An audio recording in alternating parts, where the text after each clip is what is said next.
Peace, love, and integrated darkness, y'all. Happy Sunday. Wishing you lots of love, sending you love, kindness, and just last night's reading was very powerful, and I feel that many of you have resonated very well with it, and I'm just grateful we were able to be together to support each other through that time of need of support, because it was loud. A lot of you were praying for support, and even just to hear someone else just understanding what you're going through, it helps to validate you. So today, just for the sake of you, I picked this rose and I just want to share it with you and just enjoy the essence of it. Isn't it pretty? Oh my gosh. And she smells amazing.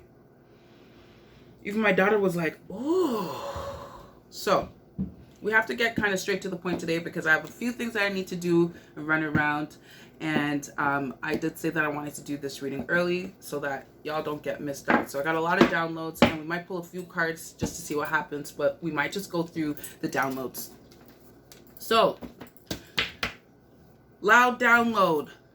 Be mindful of the spiritual manipulative tactics of highly spiritual individuals who want to pretty much leech off of your energy because you are a vibrant, high vibrational being, and there's a lot of spiritual leaders out here that want to spiritually bypass all of the work that needs to be done to actually manifest all the things that they want.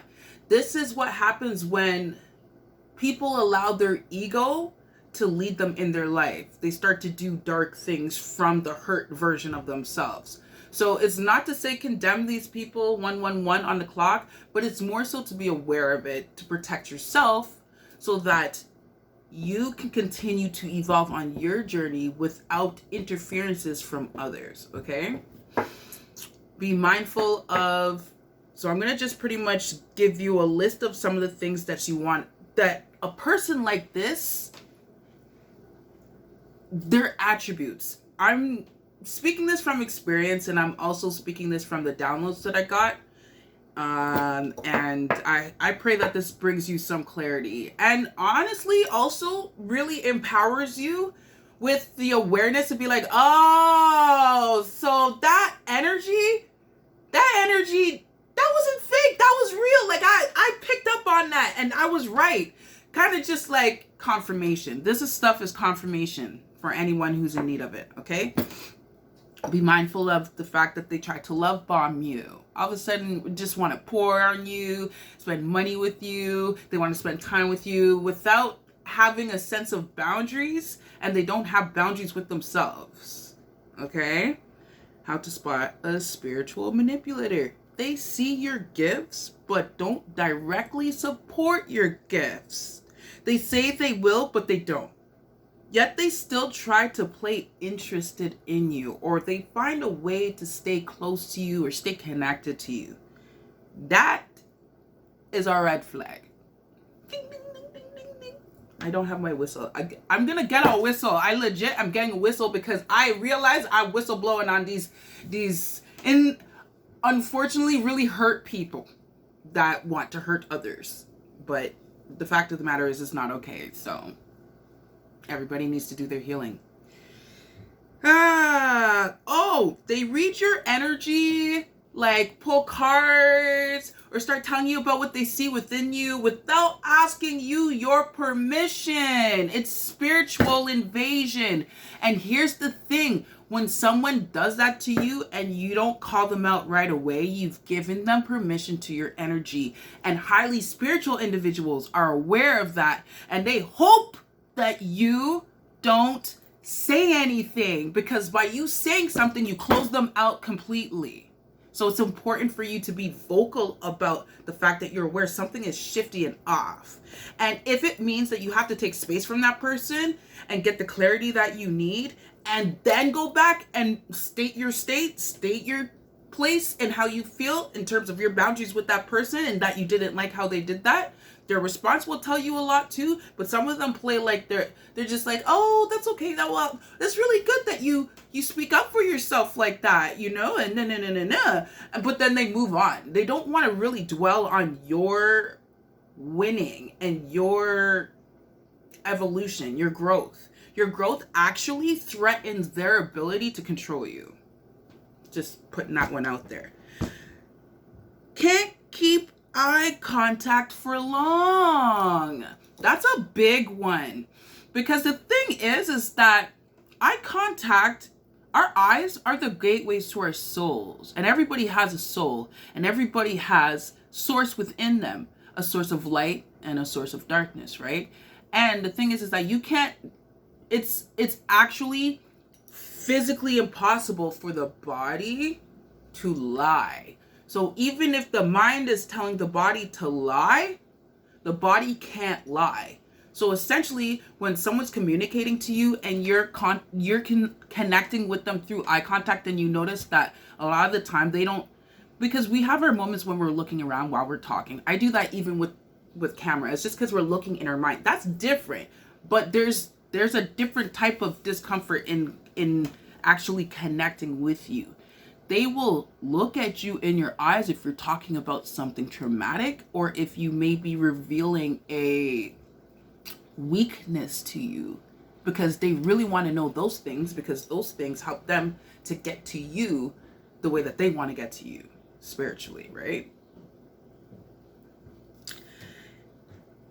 These people generally have a lot of ish going on in their life, like messed up relationships, money problems, could be sleeping on a parent's couch or a family's couch, issues with their car. Like they just happen to have like a series of things that just don't work out for them over and over and over again, but they claim to be highly spiritual and connected. It raises flags for the authentic expression of the person that's communicating that they're in alignment. Because you can't hide alignment. Alignment glows off of somebody. Alignment is an energetic pulse that comes off of people when they are there in that space, and you feel it.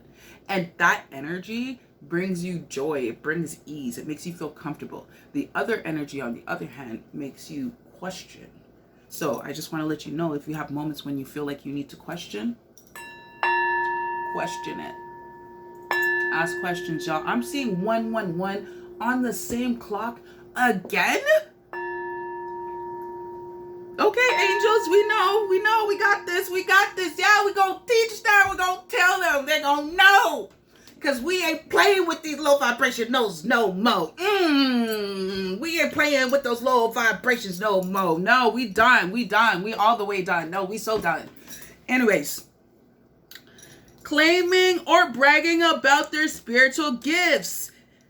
Yet, where are their manifestations?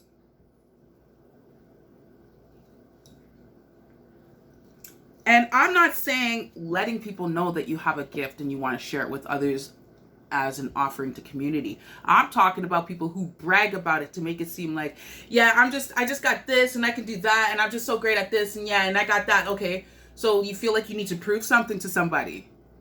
Who are you trying to prove it to? Because if you already know it, then you don't even need to prove it to me. You can just state your piece instead of trying to brag about it.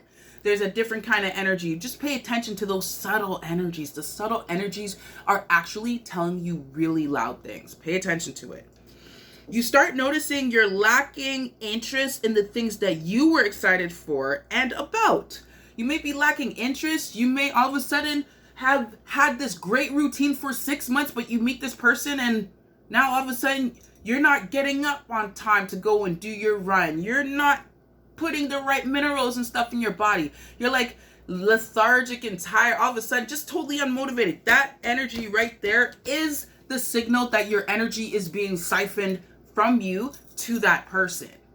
And I'll tell you something too, once they start siphoning your energy, that's when they go gray wall on you, or They might even decide to discard you as a way to make you feel hooked on their energy. Because if you think about them over and over again and you keep them relevant in your life, you're still agreeing to the channeling of your energy to that person. It's when you're able to remove that person from your mind, your heart, and your spirit, and you say, you know what, I release them with love, and you move on and you focus on things. And as you go, and if you get reminders, you're reminding your shadow, hey, we can't do nothing about that right now. We got to leave it where it's at.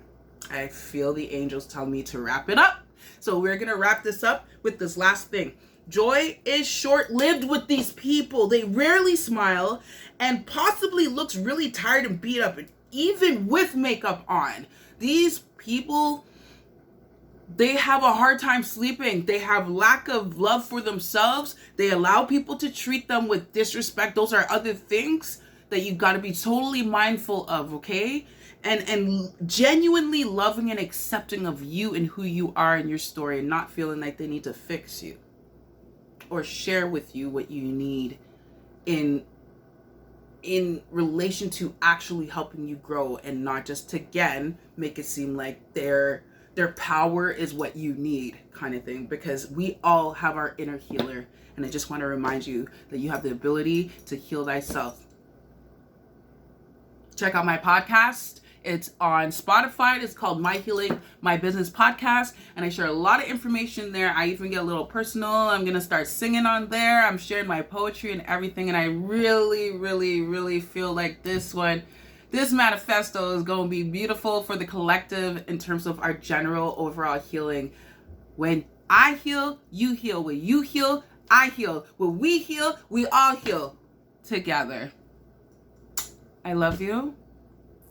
Stay bliss, high vibrational, and loving. And remember, I love you. Ciao for now.